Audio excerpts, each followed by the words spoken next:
Hello, everybody, and welcome to 180 Perspective. My name is Steve. Now, before we get started, let me tell you, I need you to like, subscribe, and share this video. Just go down below.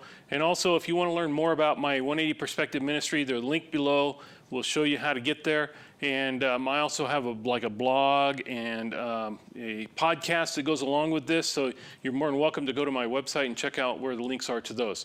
So the question is how many of you are stressed out during this election time? It's so stressful. I mean, I remember all the way back from the very first time I really started watching elections, and that was when Clinton was running against Bush. And how stressed out I was about everything.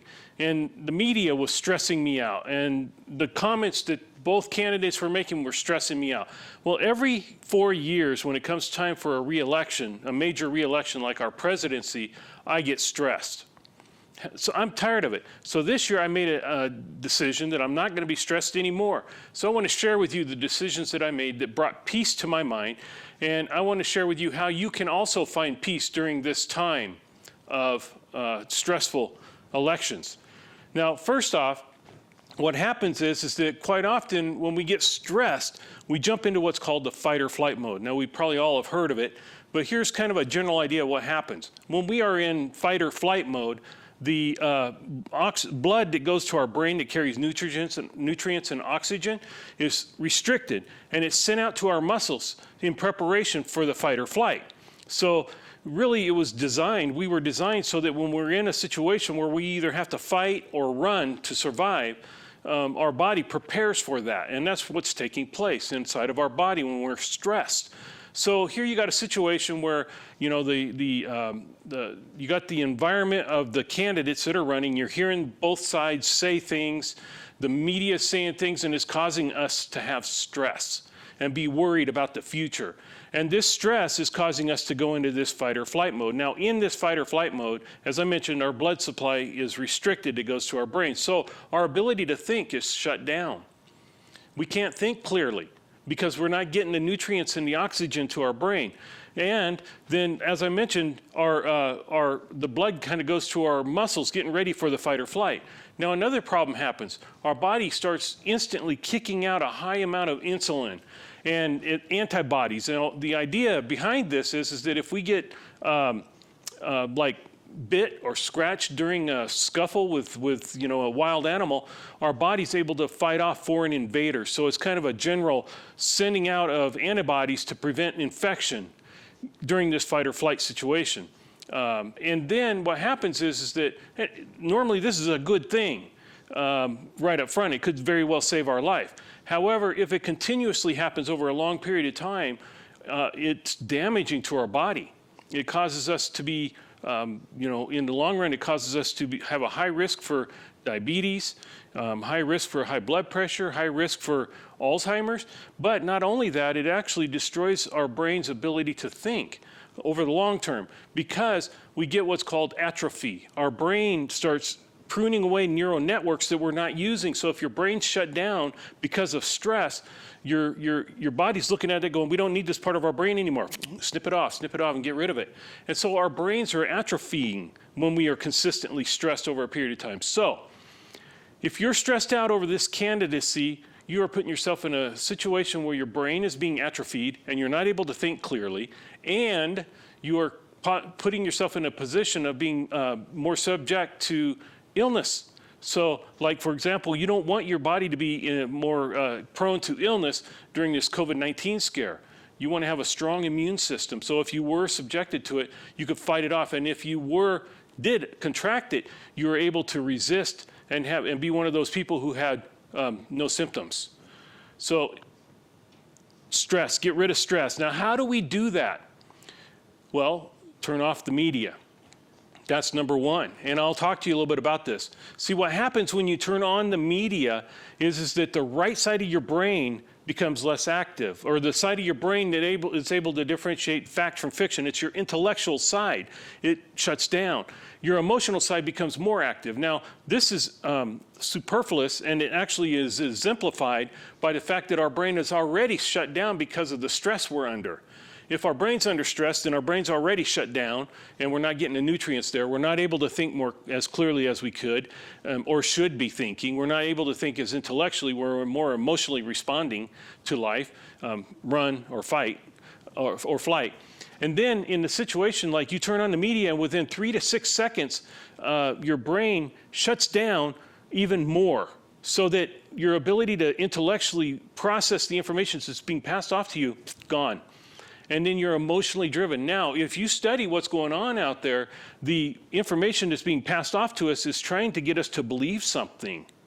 It's trying to get us to respond to something. So to believe and respond, and our ability to say, yeah, this is real, I really should believe this, or no, this isn't real, I shouldn't believe that, is gone. It's isolated and disposed of. And so then the experts know this, and that's why all of the things that we're subjected to when we turn on the screen has been specifically designed to actually go and get us to believe something and to respond and act in a certain way. And so that's why sometimes people respond like hugely, over-respond to certain situations. And it's because they're being driven. Now, if you go through and you just turn on the media and you started watching like certain medias, like certain outlets of news, you see the people who are addicted to that certain type of outlet of news respond a certain way and are a certain type of mind frame versus another people who might watch a different type of news outlet. They respond differently and have a different way of approaching things. Because of the information that's being passed on to them, they're being taught what to believe and how to believe it. Now, I know this sounds crazy, but within 3 to 6 minutes of turning on your screen, whether it's on your phone or your iPad or your computer or your TV, within 3 to 6 minutes from turning on the media, your brain is being hacked. Somebody's trying to plant ideas in there to get you to believe the way they believe, and somebody's trying to get you to respond in a way, whatever response they're looking to get out of you. I know it sounds crazy, and you might think I'm one of those conspiracy theorists, but I'm not. This is proven facts, proven by research that's been done over and over again.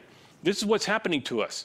So that's why I suggest we turn off the media. I mean, the thing is that as far-fetched as this may seem, Hitler figured this out years and years ago. He figured out if you can control the media, you can control the masses. And so that's how he was able to propagandize a whole nation to stand behind him and to do things that we would consider to be atrocious today. Matter of fact, most of us are thinking there's no possible way in my lifetime I would ever follow Hitler. But you know what? If a Hitler-type subject rose to power and started using the media to get you to believe and manipulate you into believing, you would follow suit, because that's what happens to our minds when we subject it to this mind control devices. And that's really what's happening. So turn off the media. Now, the first thing we want you to do is to pray. Pray. Seek God. Turn off the media and start praying. Philippians chapter 4, verse 6 through 9 tells us to pursue, to be anxious for nothing, but in everything by prayer and supplication, let your requests be made known to God, and the God of peace that surpasses all understanding will guard your hearts and your minds in Christ Jesus. Now think about that for a minute. That verse amazes me when I start thinking about it. It's saying don't be stressed out over the political race that's happening for us right now and the stress that may be caused by it. Don't be stressed out over that, but in all things, prayer and supplication. Are you lifting your prayers to God? Now, when you do, the Bible promises right there in that verse, it promises us, it says, and the God of peace, this peace of God that surpasses all understanding. Matter of fact, if it was such a storm going on, a raging storm that you should be stressed, but you're like, I have peace because the God of peace is protecting me. People are going to look at you and go like, you're crazy for having peace in the midst of all this. Why aren't you all stressed out? Well, because if I'm stressed out, I won't be able to think and navigate my way through that storm in a healthy, productive manner that will get me through it. Instead, I'll make poor decisions, put myself and my family in greater jeopardy, put my health in greater jeopardy, and be, we don't want to be there. We don't want to be in that situation. So the best thing to do is to trust God, let Him be the peace that you need during this time of trial, during this time of political unrest, social unrest, all the different things that are happening in our world. The peace of God will guard your heart and your mind. Now, that's very fascinating to me because it's our heart and our mind that the media is after. the people behind the media is after our heart and our mind. Why? Because our heart is the seat of our emotions. That's where our emotions are from. Our mind is our belief system.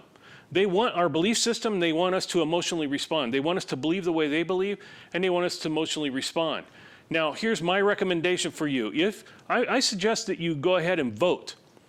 Instead of getting emotionally responsive and turning on the media and getting all fired up about what's going on, you being all fired up from watching whatever's happening on the news media is not going to transform or change the election. But you voting will. So get out and vote. Now, here's the deal, though. Don't listen to the media telling you how to vote, because whether it's from the speeches, or it's from the news reports, or the agendas behind all this, don't listen to them. Turn it all off. Go specifically to the candidate's website. Read the facts and the figures, intellectually and not emotionally. Read through it and make an informed voting decision, not an emotional voting decision. Make an informed voting decision, not an emotional voting decision. Because if you vote emotionally, somebody else is telling you how to vote. That's the problem. And that's a sign. A sure tell sign is if you're voting emotionally. Instead of make an informed decision. Now, as we move on here, look at God's going to guard your heart and your mind when you pray and be anxious for nothing. So throw in anxiousness and stress out of the way, stepping into trusting God, lifting your requests into His hands. He's going to send down His peace to protect your heart and mind. And then the Bible says to go on in the next verses, and it says to let your mind dwell on these things, and Paul gives a list of good things to dwell on. Now, the thing is you can't dwell on those good things if you're stressed, because stress is going to rob you of your ability to dwell on the good things. And then the next promise in the last verse, in verse 9, it says, and the God of peace will be with you. God of peace will be with us. Can you imagine that? During this time of social unrest, during this time of political upheaval, where we're being told by both candidates, this is the biggest decision we'll ever make in our lifetime on who we put into presidency. It's stressful. And I'm stressed about it. So then I go, here, God, it's in your hands. I'm not going to worry about it anymore. I'm going to trust you. And I trust Him. And so then now I have peace. That peace is available to you if you will just pray and ask God to give you wisdom and discernment. If you would pray and let God give you that spirit of peace, that's His peace that surpasses all understanding. He will guard your heart and your mind, and you'll be able to make wiser decisions about your future, about who you're voting for, and protect your overall health in the future as well. Anyway, I hope this is an encouragement to you. Blessings to you. Again, please make sure you like, subscribe, and share this video. Follow the links below so that you can find my podcasts and all the other different things that I have available to you. My name is Steve with 180 Perspective. Blessings.